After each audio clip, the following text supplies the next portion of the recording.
पाकिस्तान और उर्दन के ताल्लुकात नए दौर में दाखिल। वज़ीर आज़म शहबाज शरीफ और उर्दन के शाह अब्दुल्ला दोम में मुलाकात। फील्ड मार्शल आसिम मुनीर भी मुलाकात में मौजूद थे।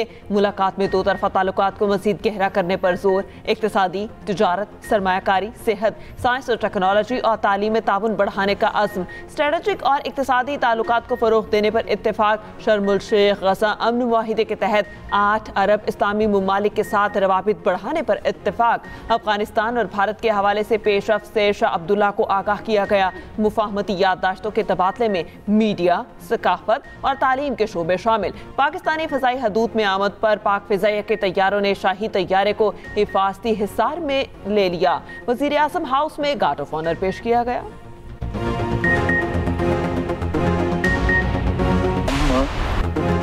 दहशतगर्दी के हालिया वाक़यात के बाद अफगानिस्तान से मामला ठीक होते नज़र नहीं आ रहे। हालिया पिछले 2 हमलों में 100% अफगानी मुलविस थे। वज़ीर दिफा ख्वाजा आसिफ की प्रोग्राम सेंटर स्टेज में गुफ्तगू। कहा, आर्मी चीफ और CDF की टर्म एक साथ शुरू होगी जो 27 नवंबर 2025 को शुरू होगी। ऐसा बिल्कुल नहीं है कि एक ओहदे को बहुत पावरफुल कर दिया गया। आइंदा नए आर्मी चीफ की तैनाती के हवाले से सारी समरियाँ वजारत दिफा की तरफ से भेजी जाएंगी। वजारत दिफा का एक सिविलियन इंचार्ज है जो पार्लियामेंट और वज़ीर आज़म को जवाबदेह है।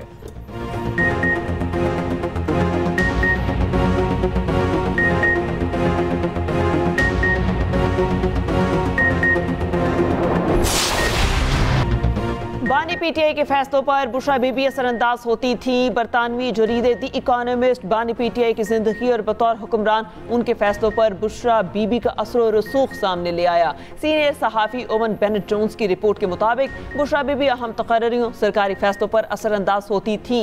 हिसास इदारा अपने एक अफसर के जरिए आइंदा होने वाले वाक़यात की मालूमात बुशरा बीबी के किसी पीर तक पहुँचाता। बुशरा बीबी इन मालूमात को बानी PTI के सामने अपनी रूहानी बसीरत से हासिल मालूमात के तौर पर पेश करती। पेशगोइयाँ दुरुस्त साबित हुई तो बानी का उनकी बसीरत पर यकीन मज़ीद पक्का हो गया।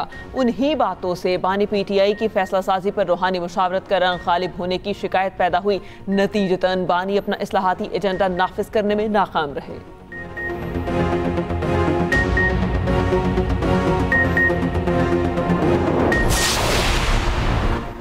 बरतानवी जरीदे की रिपोर्ट में साबिक इंटेलिजेंस सरबराह फैज़ हमीद पर बुशरा बीबी को इस्तेमाल करने का इल्ज़ाम। द इकोनॉमिस्ट की रिपोर्ट में बताया गया, अगर से ISI ने यह रिश्ता नहीं कराया था लेकिन ऐसे इशारे थे कि इदारा इस ताल्लुक से फ़ायदा उठा रहा था। 2019 में उस वक्त के ISI chief general Asim Munir को ओहदे से हटाए जाने को भी बुशरा बीबी से जोड़ा जाता है क्योंकि उन्होंने बुशरा बीबी की करप्शन के शवाहिद बानी PTI के सामने रखे थे। PTI के कुछ रहनुमा समझते हैं कि अगर कोई बानी PTI को फ़ौज के साथ मुसालहत पर आमादा कर सकता है तो वो बुशरा बीबी हैं जो फ़ौज से मुसालहत की जानिब झुकाव रखती हैं। लेकिन बानी PTI के करीबी हलकों के मुताबिक उनकी बहन अलीमा खान समेत पार्टी के सख्त गिर अनासिर मुसालहत के खिलाफ हैं।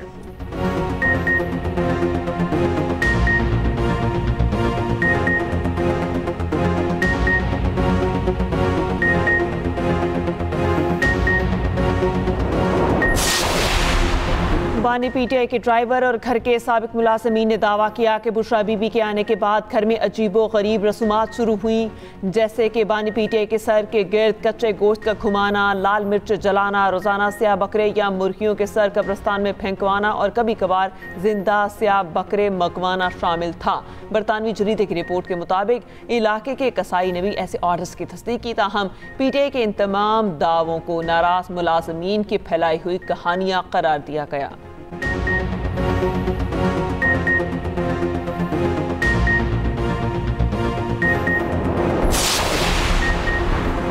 जहांगीर तरीन और ऑन चौधरी के PTI छोड़ने की वजह भी बुशरा बीबी बनी।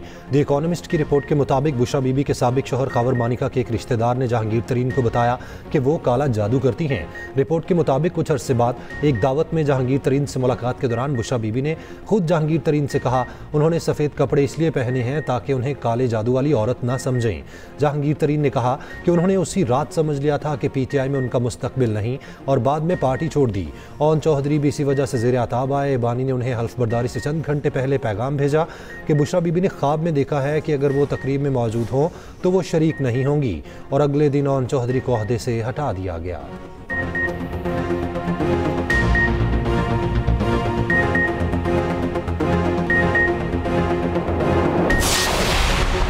द इकोनॉमिस्ट की रिपोर्ट के मुताबिक बानी पीटीआई छोटी छोटी चीज़ों के लिए भी बुशरा बीबी की राय लेते। घर के अमले और करीबी साथियों के मुताबिक बानी पीटीआई सियासी और सरकारी फैसलों से पहले बुशरा बीबी से राय लेते थे और इनके कहने पर लोगों की तस्वीर भेजकर चेहरा शनासी करवाते थे। यहाँ तक कि एक बार फ्लाइट 4 घंटे तक रुकी रही क्योंकि बुशरा बीबी के मुताबिक उड़ान का वक्त मौजू नहीं था।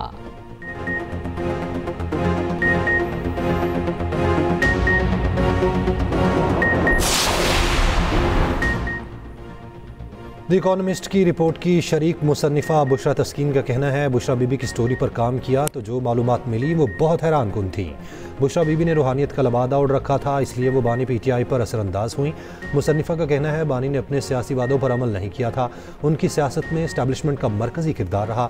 रिपोर्ट की तैयारी के दौरान इदारे को काले जादू से मुतालिक समझाना मुश्किल था, सबूत के साथ इदारे और लोगों को समझाना आसान हो गया। बुशरा तस्कीन ने कहा, हुकूमती उमूर जादू और काले इल्म की बुनियाद पर चलते थे। न्यूक्लियर स्टेट का वज़ीर आज़म अपनी हुकूमत के फैसले जादू और ख्यालात की बुनियाद पर कर रहा था। बानी पीटीआई की एक पीरनी से शादी की खबर उनके लिए हैरान कुन थी। सियासी तजुर्बे की कमी के बायस बुशरा बीबी जल्द ही एक्सपोज हो गईं।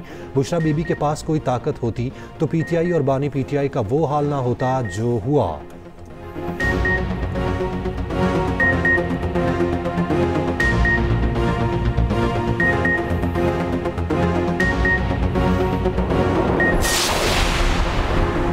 रूहानियत का लिबादा ओढ़े अहलिया साबिक वज़ीर आज़म पर असरअंदाज होती थी। द इकोनॉमिस्ट की रिपोर्ट में बानी की हकीकत खुलकर सामने आ गई। वज़ीर इत्तलात अताउल्लाह तारड़ का कहना है, बुशरा बीबी हुकूमती फैसलों पर असरअंदाज होती थी।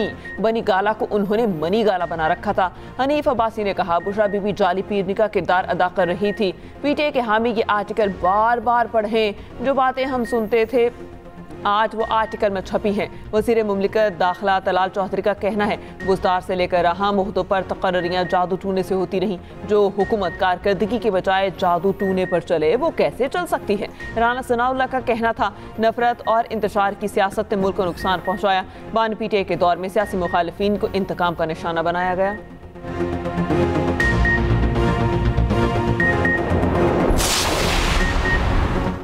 चेयरमैन बैरिस्टर गौहर ने आर्टिकल झूठ पर मबनी करार देकर कानूनी कार्रवाई का ऐलान कर दिया। कहते हैं कि आर्टिकल का मकसद बुशरा बीबी और बानी पीटीआई की किरदार कुशी है। बुशरा बीबी बानी की अहलिया होने की वजह से जेल में है। ऐसे हथकंडों से बुशरा बीबी को नहीं तोड़ा जा सकेगा। इस किस्म के स्पॉन्सर्ड आर्टिकल होते हैं। इससे कबल भी इद्दत जैसे घटिया इल्ज़ाम लगाए गए जिनसे वो बरी हुई। मुआविन ख़ुसूसी इत्तलात KP शफीउल्लाह जान ने कहा कि द इकोनॉमिस्ट के खिलाफ आलमी फोरम पर जाएंगे। द इकोनॉमिस्ट की रिपोर्ट हक़ाइक़ के मुनाफी और सियासी प्रोपेगेंडा है। घरेलू मामलात से मुताल्लिक़ अफवाहों को तज्जिया बनाना काबिल मुज़म्मत है।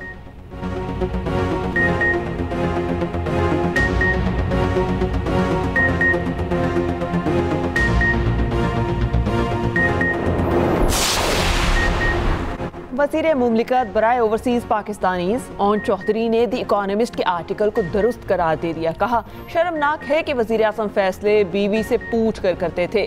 दुनिया में मुल्क की जग हसाई हुई। वज़ीर इत्तलात पंजाब अस्मा बुखारी ने कहा, 4 साल तक कोच और पीरनी ने बानी पीटीआई को बेवकूफ़ बनाया। जादू टूने से जाली पीर खाने चलते हैं, मुल्क और मईशत नहीं चलते।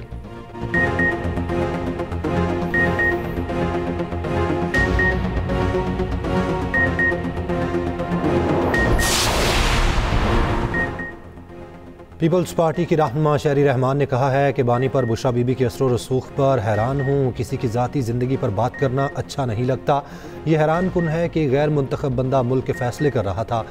शर्म आती है कि बात किस सतह तक पहुँची थी।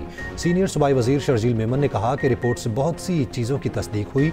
बानी पीटीआई ने पंजाब में तैनातियाँ जादू टोने की बुनियाद पर की।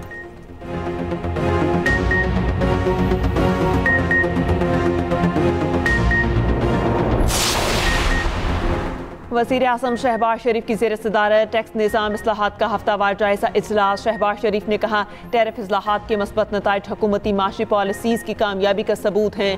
वज़ीर आज़म की टैक्स चोरी रोकने के लिए मरहलावार मौसर इक़दामात की हिदायत। मज़ीद कहा, तंबाकू, टाइल्स और दीगर बड़े शोबों में टैक्स सिस्टम की खामियाँ फौरी दूर की जाएँ।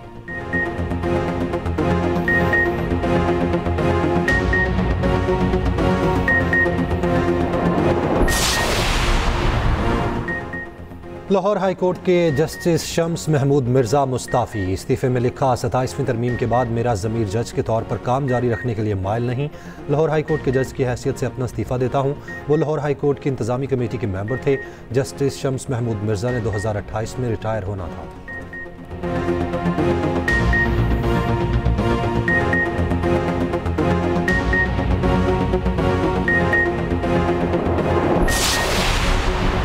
फरियाल तालपुर से आसा जम्मू कश्मीर के नामजद वज़ीर आज़म फैसल मुमताज़ राठौर की कराची में मुलाकात। फैसल राठौर ने अपनी नामजदगी पर सदर आसिफ अली जरदारी, चेयरमैन बिलावल भुट्टो जरदारी और फरियाल तालपुर का शुक्रिया अदा किया।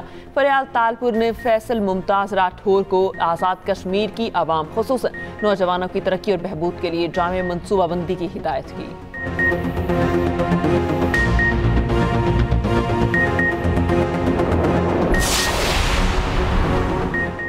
इंटरपोल ने रहनुमा PTI मोनस इलाही के वारंट का मामला निपटा दिया। हुकूमत पाकिस्तान ने मोनस इलाही की गिरफ्तारी के लिए इंटरपोल से रुजू किया था।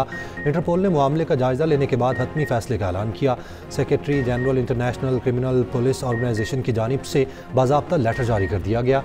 सेक्रेटरी जनरल इंटरपोल का कहना है ये मामला इंटरपोल के दायरा कार का नहीं है।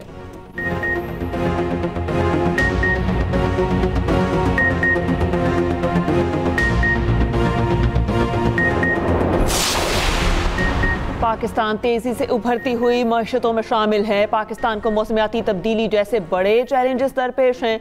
वज़ीर ख़जाना मोहम्मद औरंगज़ेब का COP30 कॉन्फ्रेंस में वर्चुअल खिताब। कहा, मौसमियाती तब्दीली के चैलेंजेस से निपटने के लिए इक़दाम कर रहे हैं। ग्रीन क्लाइमेट फंड से इस्तिफ़ादे के लिए रुकावटें दूर करना होगी। माहौलियाती तब्दीलियों के मनफी असरात कम करने के लिए आलमी मरबूत ताउन ज़रूरी है।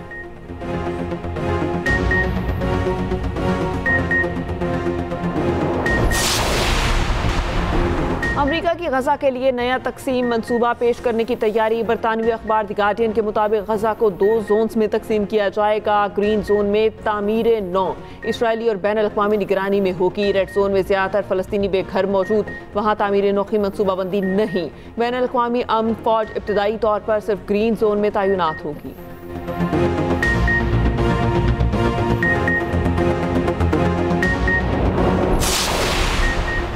पाकिस्तान और श्रीलंका के दरमियान तीसरा वनडे आज होगा। कौमी टीम के खिलाड़ियों की रावलपिंडी क्रिकेट स्टेडियम में प्रैक्टिस। शाहीन अफरीदी की जानिब से श्रीलंका और जिम्बाब्वे टीम के एजाज़ में इस्लामाबाद में इशाइया। कौमी वनडे और T20 स्क्वाड के खिलाड़ियों की भी इशाइये में शिरकत। खिलाड़ियों की मुख्तलिफ इक़साम के खानों से तवाज़ो। श्रीलंका और जिम्बाब्वे के खिलाड़ियों ने पाकिस्तानी खानों की तारीफ की।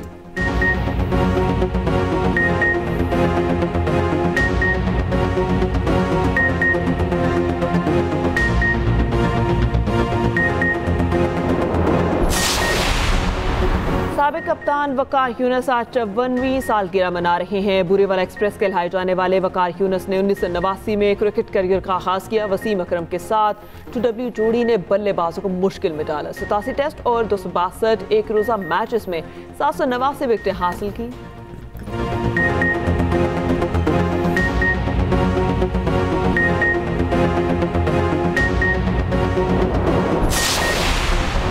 दुनिया भर में आज बर्दाश्त का आलमी दिन का मकसद ताल्लुकात में एहतराम और तहम्मुल को फ़रोग़ देना। आज का दिन नफ़रत और तशद्दुद के ख़िलाफ़ आलमी अलामत भी है।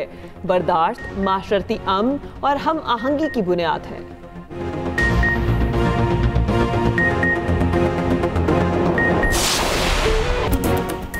और 8वां सिंध लिटरेचर फेस्टिवल कराची में शुरू। सिंधी अदब और सकाफत से मुतालिक सेशंस और स्टॉल लग गए। अवाम की बड़ी तादाद ने फेस्टिवल का दौरा किया। फेस्टिवल के दूसरे दिन नौजवानों को सफ़ीर सिंध अवार्ड और इख्तिताम पर महफिल मौसीकी होगी।